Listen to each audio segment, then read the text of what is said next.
Amelia Antonetti always wanted to be home with her child, but she didn't think it was possible until her son's serious illness gave her a life-changing idea. And I made a decision that night, and I vividly remember sitting in his hospital room, and I said, you know what? If you let me keep him, I promise you I'll do something. Amilya Antonetti, founder of Soapworks. She started her business making hypoallergenic soap products, literally to save her son's life. Now, she's a best-selling author and inspirational life coach. You know, once I figured out exactly what it was, I was like, you know what? Somebody needs to be telling other women. If women knew the chemicals that were going into the products, they wouldn't buy them. The fact that I can maybe help people find the little trail back to better choices, I'm blessed that I get to be able to do it. I went to everybody to say, look, help me build this business, and I will reciprocate in the long term.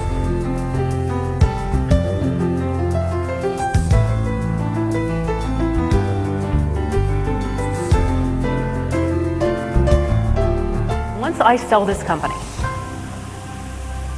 I'm going to turn around and dedicate my life to helping others. It's there. I was like, you know what, I'm going to do this. I'm going to put my heart into it. I'm going to put my passion into it. I'm going to just be me and let people see me and why I'm doing it.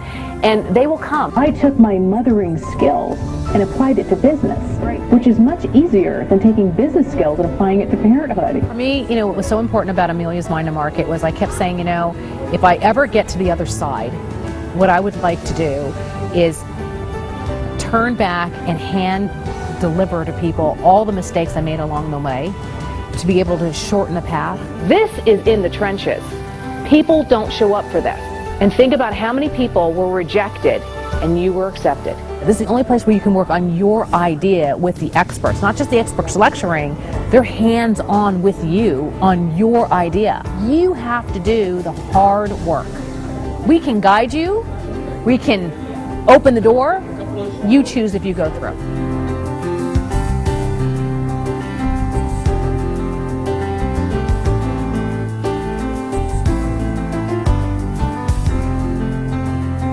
I learned that I was asking all of the right questions to all the wrong people.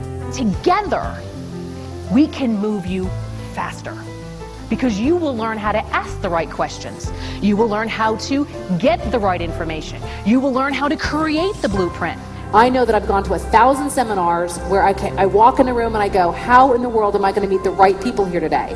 What we're saying is if you go in there, we're going to help you get the right people. Absolutely. Everything you need right now to be successful, you have within your 7 layers of the people that you know. I always say, you may see me, I am nothing without my team of people. Love that. Advice is worth 10 cents.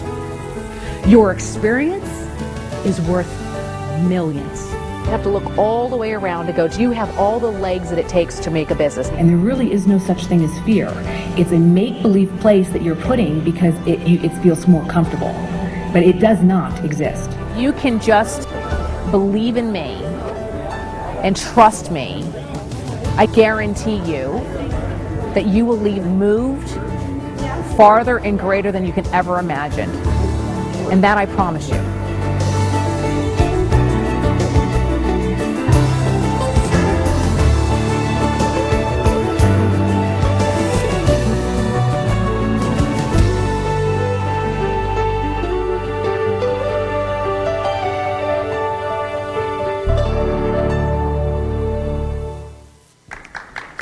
Thank you.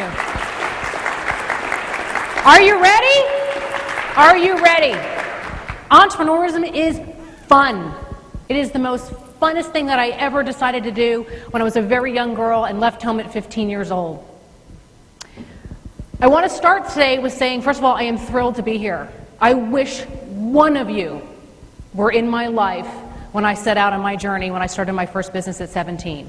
One of you could have catapulted me so much farther, so much faster than the journey that I took.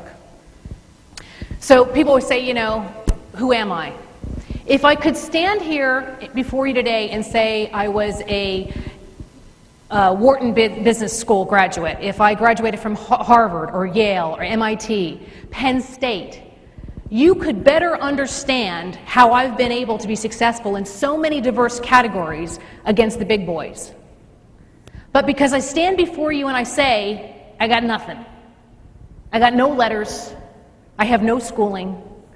I've always wanted schooling, but there was no home for me. My goal for you today with this speech is to have you leave here with the conviction that one person with passion and commitment can change human behavior. But each one of you here, each one of you can change the life of an entrepreneur monumentally. What you can do in a life of an entrepreneur to touch them, to help them find their confidence, to help them find their language and their place in the world can change our world as we know it. What I'm going to do for you tonight is not tell you what I know, but tell you what I believe and why I believe it. And I'm hoping that as I unravel for you my journey, that you will be able to understand why I believe what I believe. I have 10 beliefs. Hold on tight. My number one is everybody who wants to start a business is not an entrepreneur. There is a radical difference between somebody who wants to have a small business, somebody who is trying to create something that changes either time or money for them, a mad inventor, and a true entrepreneur. And the more you get to know people like me, the very clarify on how we all separate. And as I share with you my journey, you will begin to see how the mindset of an entrepreneur is so unlike any other.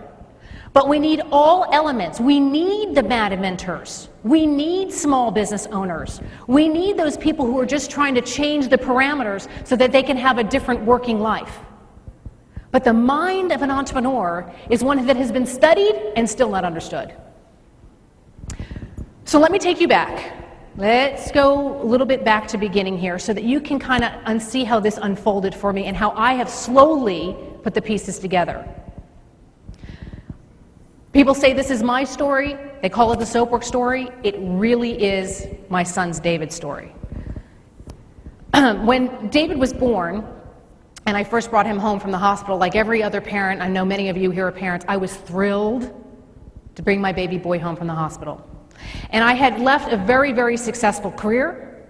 I had made a plan. I was going to go into labor somewhere at work. I was going to have a baby, and 2 weeks later I was going to be back at work. Want to see God laugh? Just make a plan. I brought my son home from the hospital, and right away I had an instinct inside me that there was something wrong. And we never made it to the 2-week checkup. For those of you who have children, you know that the first checkup that they see is they go to the doctor at 2 weeks. We never made it. One afternoon when I was sitting, I had my son in my arm, I was breastfeeding him, and I watched him all of a sudden turn this funny shade of gray. His eyes rolled back in his head and his lips turned blue. We ran off to the emergency room because my son had stopped breathing. And of course they whisk your child away, who's only about this big, and they hook him up to a respirator and they take him away from you, and then some doctor comes out to tell me that, well, he's losing lung capacity. And I'm like, okay. Well, why? Well, we're not exactly sure, but we're going to bring in the specialist. David spent some time in the hospital. He then came back home. A few days later, we ended up back in the hospital. This became a downward vicious spiral for me with his breathing difficulties. He started coming out with a rash that actually started on his arms and legs. Then went in between his legs. I couldn't even put a diaper on him. I took him to a skin specialist who said to me, well, he's got cradle cap. And I said, well, I'm no genius, but cradle means head, and this is all over his body. And they said, well, here's some steroid cream, no big deal, rub it on him, he'll be fine. And I kept saying, but what is it? I want to know what is it? And they kept saying, well, we're not really sure what it is, but this medication's going to help. And this became my life. I did not go back to my career. I started this circle after doctor after doctor, trying to find some answer. But what was apparent was that my son was getting worse, and he spent more and more time on ventilation systems because he couldn't breathe on his own. And I wanted an answer. I wanted to be able to share with me the knowledge of what is happening so I can help. The guilt that engulfed me, I mean, you go back in time going, okay, well, maybe it's when, I hit my head. Maybe it was that one medication. Maybe it was, somehow it's me. I remember distinctly where I was in my son's hospital room, the smell, the sound of the machines. When we flew in a specialist, some hoity-toity guy who came in with a lot of acronyms behind his name, and I was hoping he was going to tell me. And he came into my husband and I at the time, and he said to me, I really think that maybe you should get your wife a therapist, because this one's not going to make it, and you need to let him go. And every once in a while, the world opens up, and it engulfs you. And I remember all of a sudden, I felt like I couldn't breathe. And I was like, what is this person telling me? I don't understand. What does he mean, let him go? Quit? How do you tell a mother to quit on her child? And in that night, in that evening, I sat and I said out to the universe, if you let me keep him, I promise you I will do something. I will do something. No clue what I was supposed to do. But I made the promise, and I made it out loud. I took my son out of the hospital. I brought him home. I was very fortunate. At the time I was living in Northern California, not too far from Berkeley. And somebody said to me, you need to find a homeopathic doctor. I said, a homo who? They said, a homeopathic doctor, somebody who specializes in not just Eastern and Western medicine. And I did. I found a doctor in Berkeley who examined my son and said, Amelia, it's something in your home. Oh, no. You can eat off the corners of my home. We are off the boat from Italy. My house is immaculate. I was like, it can't be in my home. It can't be. I'm not doing anything different in my home that all of you are not doing in your home. She said to me, what I'd like you to do is I'd like you to keep a journal. I busted out in tears. I said, my marriage has fallen apart. I am on my own. My son is in and out of the hospital. I'm up to my eyeballs in medical bills, and you want me to keep a journal? What kind of quack are you? But I did keep a journal, and I started writing, and I started saying, this is not fair. I'm a good person. I've worked hard my whole life. These things don't happen to me. But they were. And in the journal, it became very crystal clear that on Tuesdays, that's when we were going to the hospital. So I assumed it was Monday night's meatloaf. But as I started to look closer, I started to realize that I had created a routine in my home. That on Saturdays, I kind of gathered all the laundry and started piling them up. And on Sunday nights, I was throwing things out of the refrigerator so that I could make my Costco run. And on Monday night, I was spraying things in on the carpets and woofing things in the air and dumping things in the toilets. And on Tuesday morning, guess where we were going? My second belief is that an entrepreneur must have passion. You can't buy passion. You can't borrow passion. Somebody can't be passionate for you. I can't tell you how many people tell me, Amelia, here's my idea, and will you do something with it? I can't be passionate about your journey. I can help you, I can guide you, I can point you to the right program, but I can't be passionate about your idea. You have to be. So now I'm at my home. I have figured out that beyond, my whole life was interrupted. I completely said, okay, could it possibly be my routine? And I said, well, it can't be. It's not like I'm doing any different than you were doing, right? I wasn't importing products from some, little village halfway across the world. I was going to the same grocery stores, buying the same thing that everybody else was. But why would my kid be getting sick and not everybody? It couldn't be it. It's just, my son had to have something like cancer or AIDS or some big syllable word that I couldn't pronounce. It couldn't be something I was doing. But I started to look at the back of all the products that I was sprinkling, spraying, and using in my home. And guess what? There are no ingredients in the back of the products. If you look today, even all these years later, all the whining I've been doing, all the work I've been doing, you still cannot find the ingredients that are in the products that you're spending $6, $8, $10 for and bringing into your home. And guess what? The big companies do not call each other to say, hey, does your product work with my product, and is it okay if we bring it in the home and expose it together? Doesn't happen. So I went to the library, screaming child in tow, because at that point in time, we didn't have Google. There was no way for me to search. I actually went in and manually started pulling books in the library, and I pulled something called a physician desk reference. And I started looking through it. And I also started requesting and looking at something called MSDS sheets, the manufacturer's description sheet that tells you the chemicals that are actually in the products. And I started doing a cross-reference. And guess what I found? I found my son.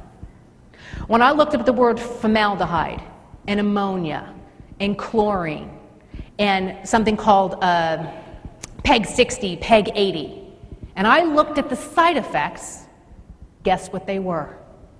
All of the symptoms that my son were having, all of the difficulties, all of the raised rashes that were bleeding. I really was convinced my son had leprosy because I could peel the scab back and feel like I could see his skin.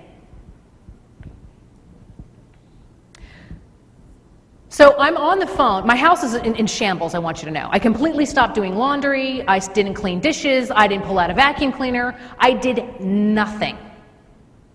2 weeks into it, naked baby, my son slept through the night for the very first time. I vividly remember waking up in the middle of the night, like 3:30 in the morning, and hearing nothing. No screaming, no crying, nothing.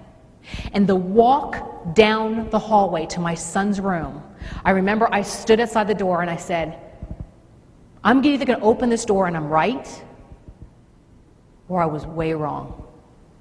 And I saw my son sleeping in his crib for the first time. I called my grandmother in absolute tears.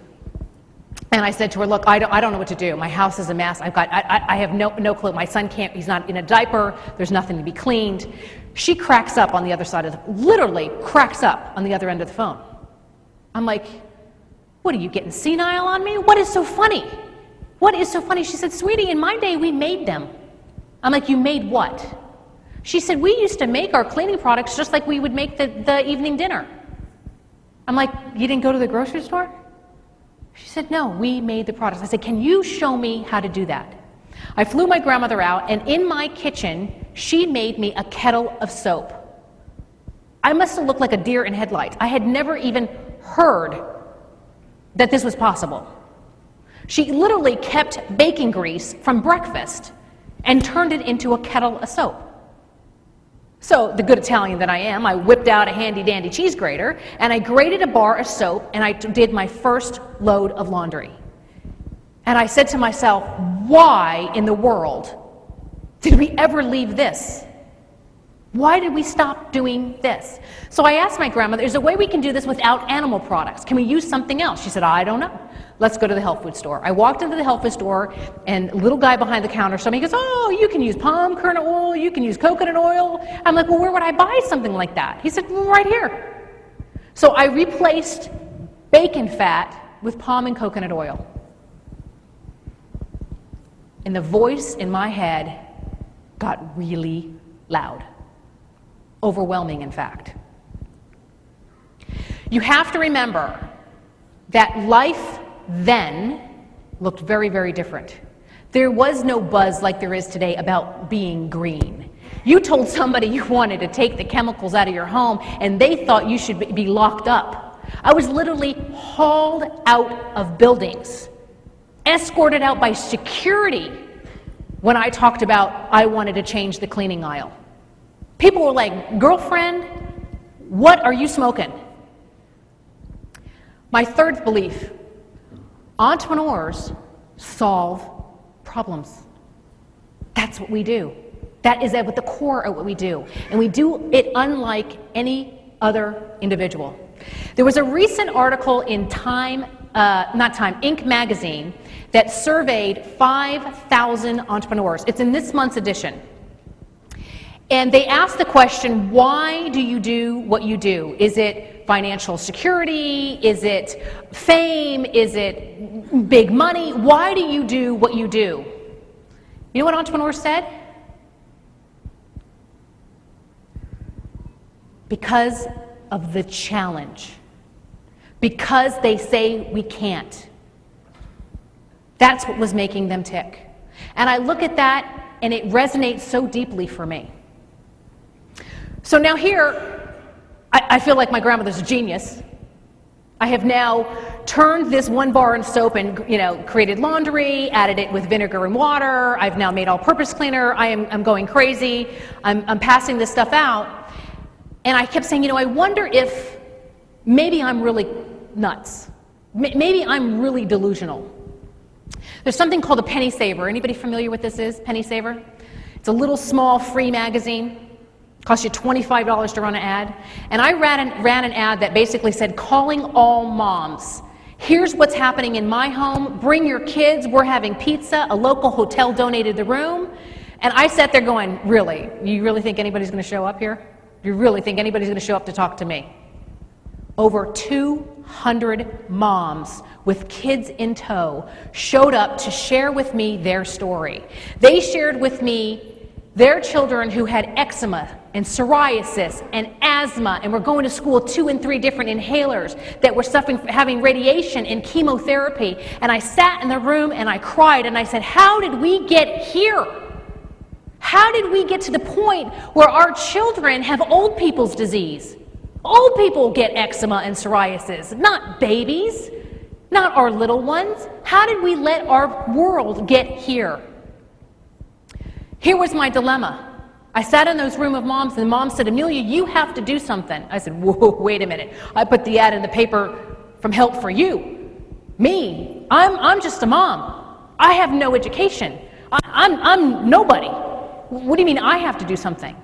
And I kept thinking that night, how do I go from this little baggie, because that's how I was delivering my soap, in a little Ziploc bag, to being a full-fledged company, to putting a box on the shelf? How would I do that and not people think I'm crazy? It takes commitment. And commitment is a word we use way too loosely. You can't be halfway pregnant. You are or you are not.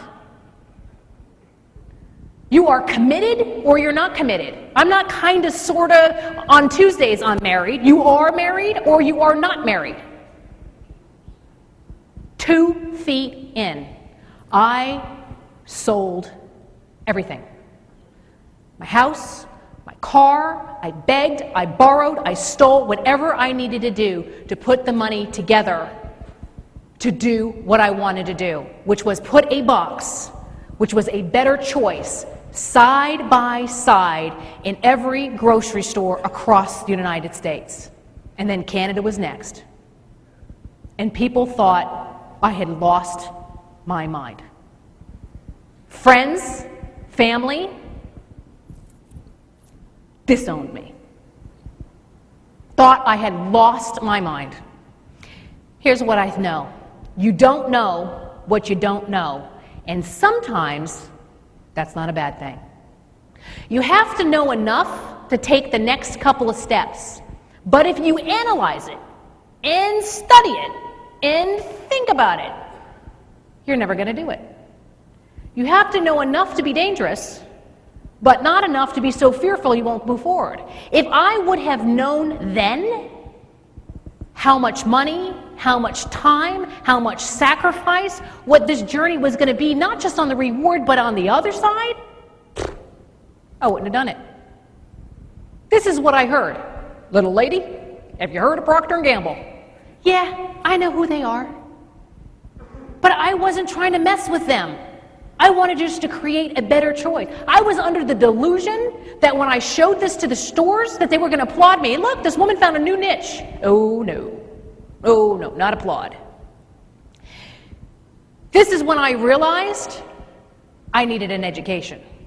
I needed help. This is when you got to learn what you don't know. But entrepreneurs seek information on an as-needed basis.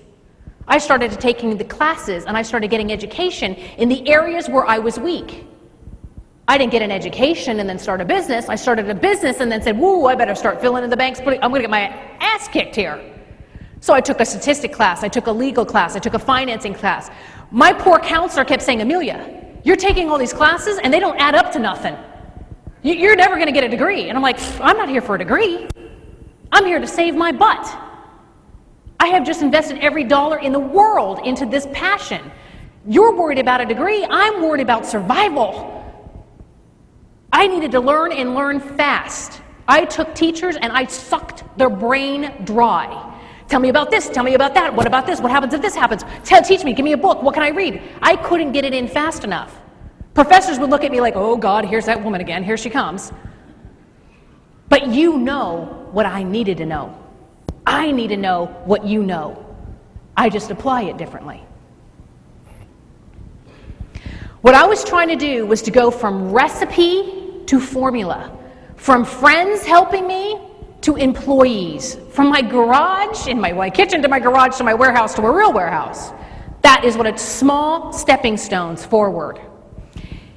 Here is what is amazing to me even today, and I have had to come to the, I guess, terms with myself. I used to think that there was something wrong with everybody else. I have now realized there's nothing wrong with the rest of you, it's something's wrong with me. I am the one who hears the different drum. I'm the one who's out of step and out of sync. The rest of the world is normal. Didn't know that in my teens, in my 20s, as I was going through this process, that it really is me that's different. And here's what happens. You ever see, the picture of two big mountains and a crickly bridge that goes out across the way? Anybody who's outdoorsy have actually gone across one? And it's amazing. I will I'm halfway through there, and I turn around and realize that my whole team's standing on the side going, oh, you don't want us to go out there, do you? Because an entrepreneur will walk so far out in risk before we even break a sweat.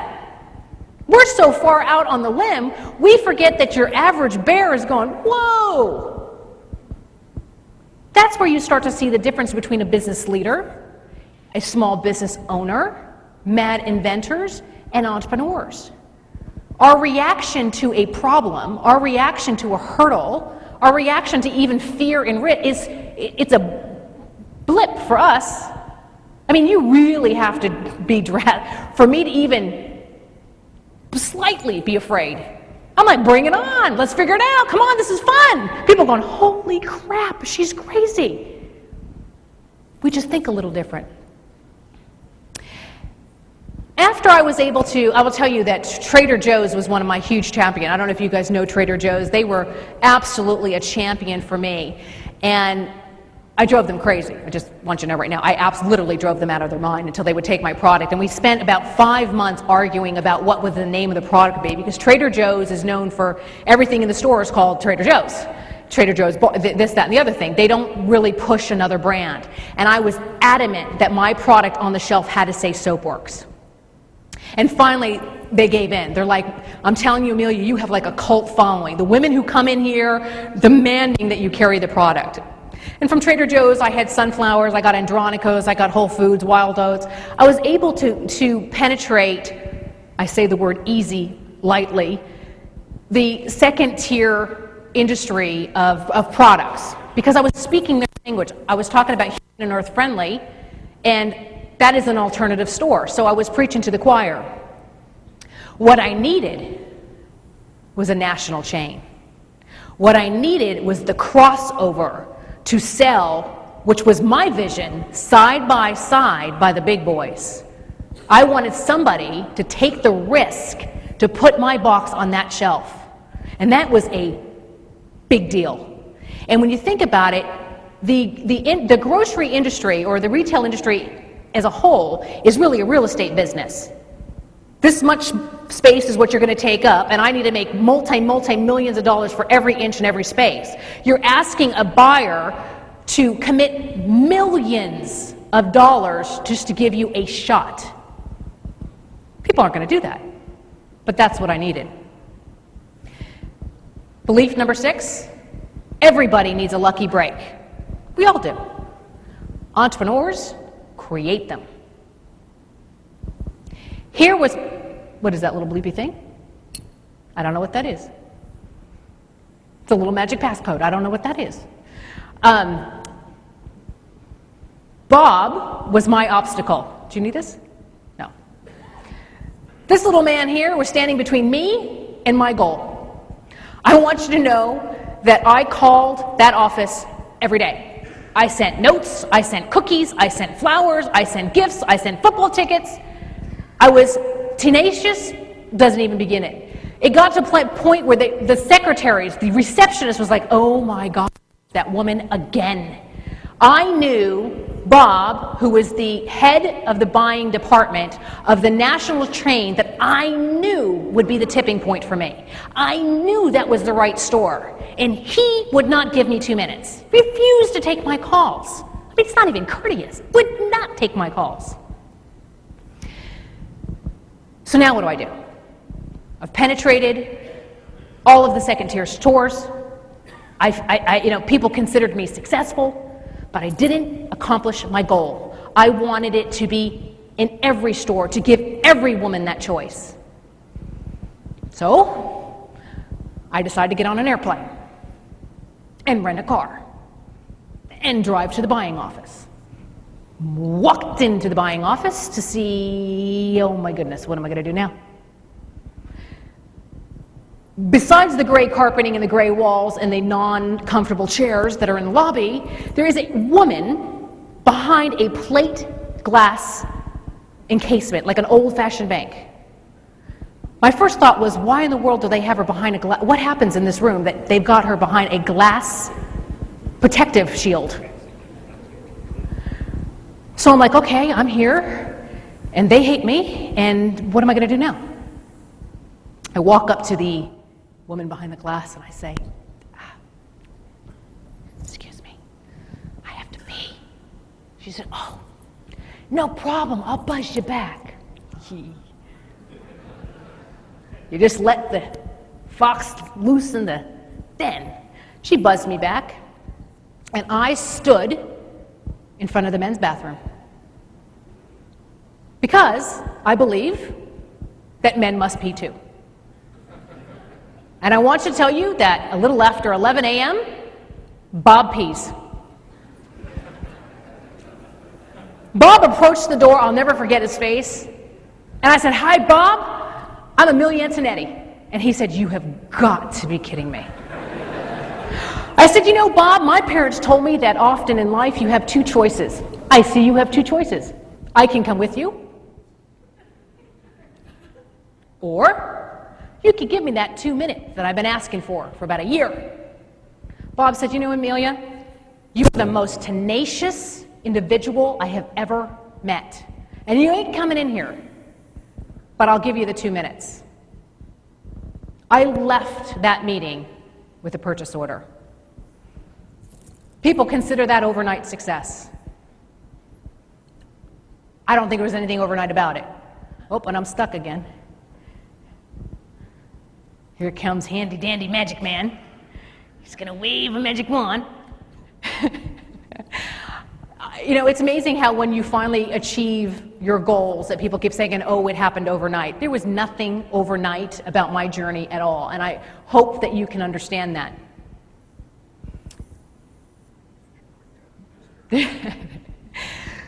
So after I receive at this level now, because again, once you got the one national chain, the rest follow. So it's time consuming, but it's not overly difficult. Once one person's in and they see that the products work and they sell, it then becomes just like an order desk. So I get the call from Oprah that said, you know, we'd really like you to be part of the show and come talk about, you know, your secret formula. And I always laugh. I said, my secret formula is pretty easy. I'm tenacious and I use the phone a lot. I will call anyone. There is nobody I won't call and bother the heck out of until you at least speak with me. Notes. I send thousands, even today, thousands of notes every year. It is so important to ask for what you're looking for, make it an equal thing so that if I'm going to take something, that I give something, and to thank people for their time and their efforts in my journey and in their journey. And cookies. I was known as Cookie Queen. I sent more cookie baskets than you can possibly, you would fill this room with the amount of cookie baskets that I've sent. My seventh point, there is no secret formula. Just like there is no diet pill that tomorrow morning I'm going to wake up and lose 20 pounds. I wish there was. I would invent it if it was possible. There isn't a secret formula. The difference between entrepreneurs and the rest of the world is that we have a different perspective. We hear and see the world entirely different than your average bear. And we just process it different. And as much as it may be our greatest strength, it's also our greatest weakness. That is how the scales go. You can't take this without losing that. They're connected. So when I looked around after I had done Oprah, I had realized that I did what I said I wanted to do. I wanted to change the world. And if you look around, guess what? The cleaning aisles have changed. Green, you can talk about green in any social setting now. When I mention the word green, people go, whoa, you hear the whack job at table 10? Now green is standard, it's mainstream. The big boys have now changed their tune. You now see dye-free, fragrance-free, sensitive-free. They're coming. Number 8, entrepreneurs know when they've accomplished their goal. One of the biggest mistakes is when an entrepreneur gets in their own way. I accomplished my goal. You need to know when you're living in success. So often people define it, they get there, and they don't even know they're there. I knew exactly what I set out to do. It had nothing to do with money. It had nothing to do with you knowing who I am. I wanted to change the industry. I wanted to change the way we made buying decisions. I did it. It was time for me to sell and move on. And again, people thought I was out of my mind. Sell the company now? All the hard work is done. But so is all the fun. I did not want to be a CEO of a huge company. That's not where I'm best utilized. There are wonderful, amazing CEOs out there. They have talent I'll never have. You have to know who you are. You have to know what you're good at and be perfectly okay to go, it ain't me. You're running a big honking company doing hundreds of millions of dollars. I'm not your CEO. Entrepreneurs recognize when the road that they are traveling have ended. They know when to get off the train. And it's time to find a new road. And people have a really tough time just letting the universe be. To say, okay, right now I'm just going to see where life takes me. People want to plan, they want to track, they want to know what the next move is. Well, sometimes you just got to let it be and let the new road appear. And for me, it did. I had a call from Donnie. I don't know if any of you know Donnie Deutsch, host of The Big Idea, phenomenal man. He called me and said, I really want to have you be on my show. And I'm like, no. I'm like, I've already sold the company. I got nothing to say. What do you want me for? I mean, you get those big fancy names on there. You don't want me. He said, we really want you. He goes, you will not believe how many requests we get for people to actually hear you. Please come to be part of the show. I'm like, I just had a baby. I'm huge. I can't. Please come. So I did. And on his show, we spent about 15 minutes talking about Soapworks, and we spent about 2 minutes with me answering this question. What are you doing now? And I said, well, basically what I'm doing is I'm talking to other small business owners and other entrepreneurs, and I'm helping them take their ideas that are in their mind and actually bring them into the marketplace. And I was having a really great time doing it. We were able to disturb the pharmaceutical category, garment, jewelry. We've been all over the board, breaking down the barriers and disturbing categories. Trust me, the retail world hates me. And from that quick snippet, we got 5,000 emails that night. Now, mind you, when I first went on Donnie, there was no Amilya.com website. The Soapworks website had been sold. It takes you to actually La La Land. I was not easy to find, but 5,000 people found me and said, please help me. What school do I go to? Who do I learn? Where do I learn? What do I go? What do I do next? I have this idea. Is it real? Is it not real? Do I put my kids' college education money behind it? Do I not? Do I liquidate? What do I do? Is it real? And I said, wow, boy, is this a familiar feeling. This was just like when I was sitting with a group of moms saying, you need to do something.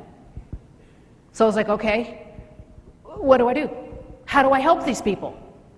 I was very fortunate that CNBC asked me to sit and become a CNBC expert, which allowed me to do many, many, many, many episodes with Donnie Deutsch, which was just a thrill and an absolute pleasure. And this is what I keep saying and over. A great idea is a great idea. And you should be able to tell me on the back of a napkin. If it takes you 50 pages in a business plan to explain to me your great idea, guess what? It ain't a great idea. If I don't get it 30 seconds after you've opened your mouth, it ain't great. It may be okay. It may be good. It may be a good lifestyle business. It's not a great idea. I birthed the company with 3 other fabulous individuals called Lucky Napkin, which exactly was that. Anybody here heard about the Southwest story? Where was Southwest birthed? Where was it created? Back of a napkin.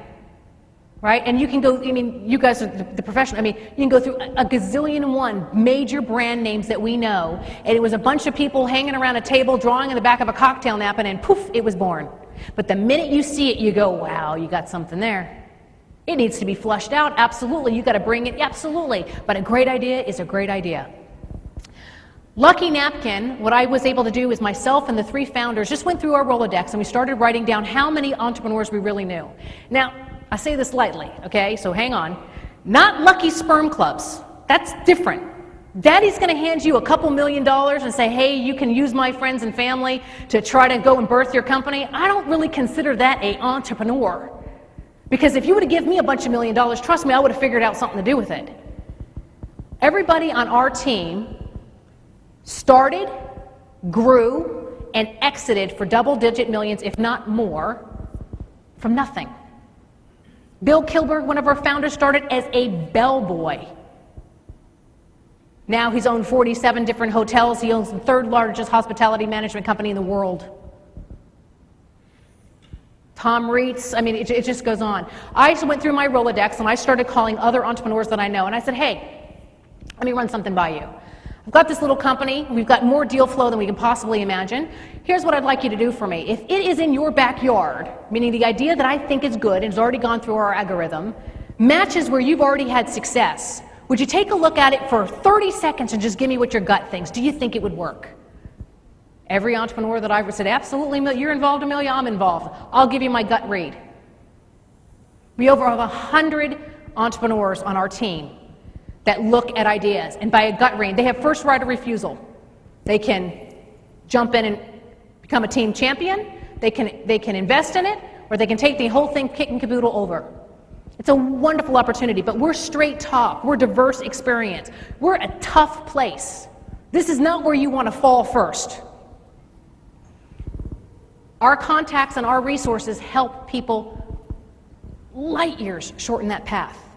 Because we're not afraid to tell you, that sucks. That won't work. But what we can do is take an idea and tweak it and then show it to you again. And it's always amazing when we do this. This is why I love coming into colleges and universities and talking to the younger people who think they have a great idea. And this is I get this every time I go in. I go in, I take it, I listen, I make some quick notes, I turn around and go, what do you think of it now? And they go, whoa, I didn't think about it that way. So of course not. And it changes their lives. And they change and they touch somebody, and then the sequence continues. One person touched by somebody like you changes our world.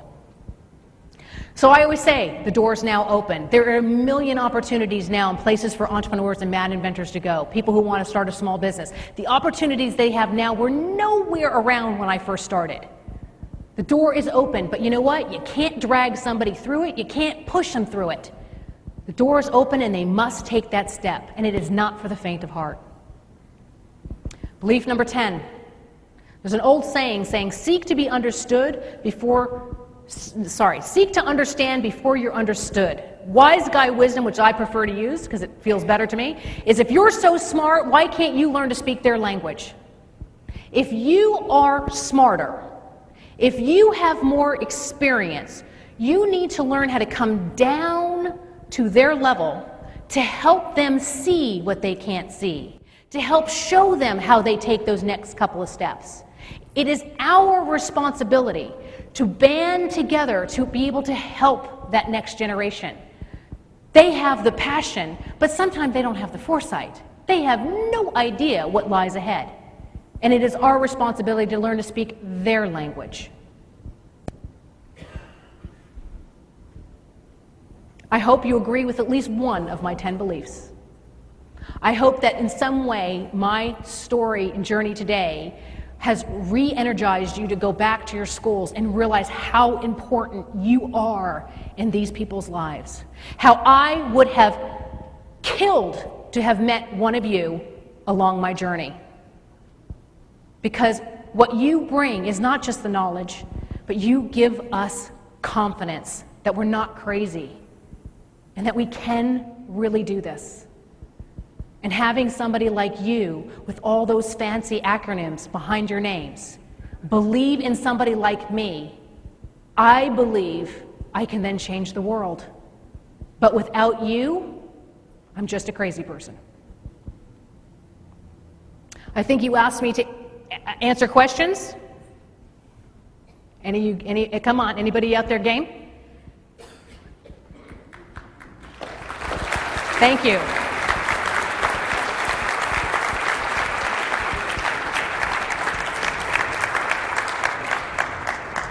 Absolutely. Tell us a little bit more about David's recovery.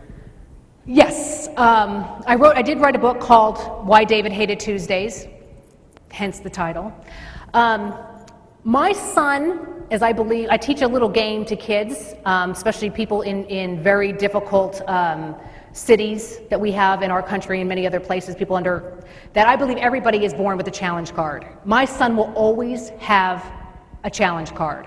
But my belief is that every single person has a challenge card. Some people just open their mouth and you go, whoa, that's yours.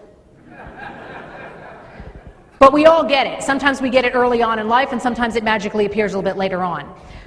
The gift that my son has is that I be with him for 17 and a half years before he goes away to college, and he's been able to learn, if I make this choice, here's what happened. If I eat ice cream, I will puke. It's up to him if he chooses. He's lactose intolerant. You can eat all the ice cream you want and you will throw up. That's what's going to happen. He can't do sleepovers. He can't switch lunches. He's got to be careful and he's got to ask a lot of questions. So he will always be a little different, but so am I. David was diagnosed with something called MCS, multiple chemical sensitivity. It was called environmental illness in the 80s. Anybody can go back that far. Now it's called a whole bunch of different things now. So that is his life. And I believe he goes into hospitals and he speaks to other kids, and he's a wonderful champion for better choices in his life. But thank you for asking. I think he's doing well and good. Yes, sir. I'd like to know what was the national chain that finally you got the 2 minutes with? There you go. It was Albertsons. Yep.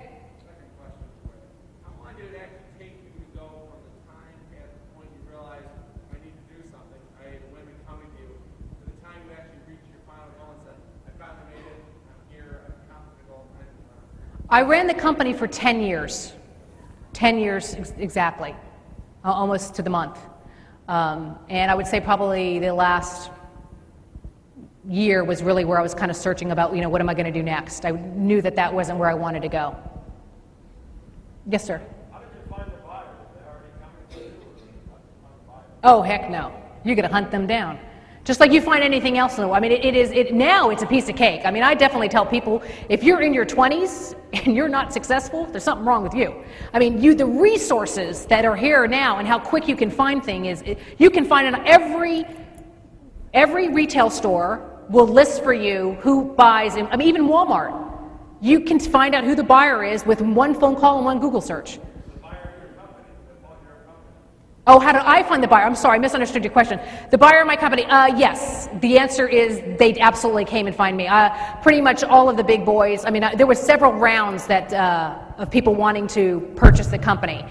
Even really, I got my first offer to buy my company. My company was even 2 years old. And I knew that that wasn't the right time. But, you know, the moon and the stars align and you just kind of go, it's time. So yes, they found me, but the person who ultimately bought the company, it was just a weird chance meeting. It was a private VC who bought the company. Way in the back, oh my God. Yep. Yes. I flew to I flew to their headquarters. No. Oh. Well, you didn't invite me? Damn it, it would have been easier if I had somebody with me.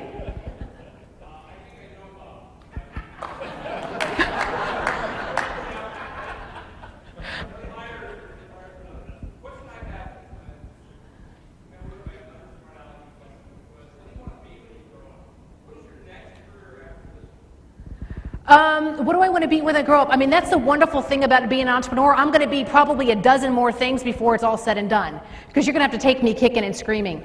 I mean, the next project that I got involved in was anybody here heard of the product called Valtrex? Do you know what that is? Herpes, right? Okay, everybody's like, no, not me.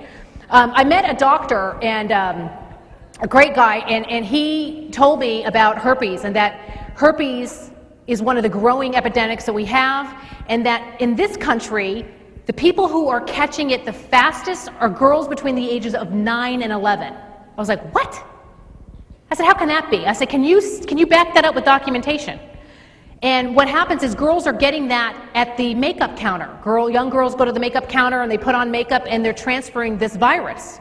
And Dr. Lang had come up with, and had been like for 30 years, came up with this natural, non-synthetic remedy that there's no cure for herpes, but what it does is it stops the outbreak. But again, he's a doctor in the middle of nowhere who's a little whacked, and I'm like, look, you can't sell this onesie and twosie. You really need to. And when I looked at it, Valtrex sells for $150 a month.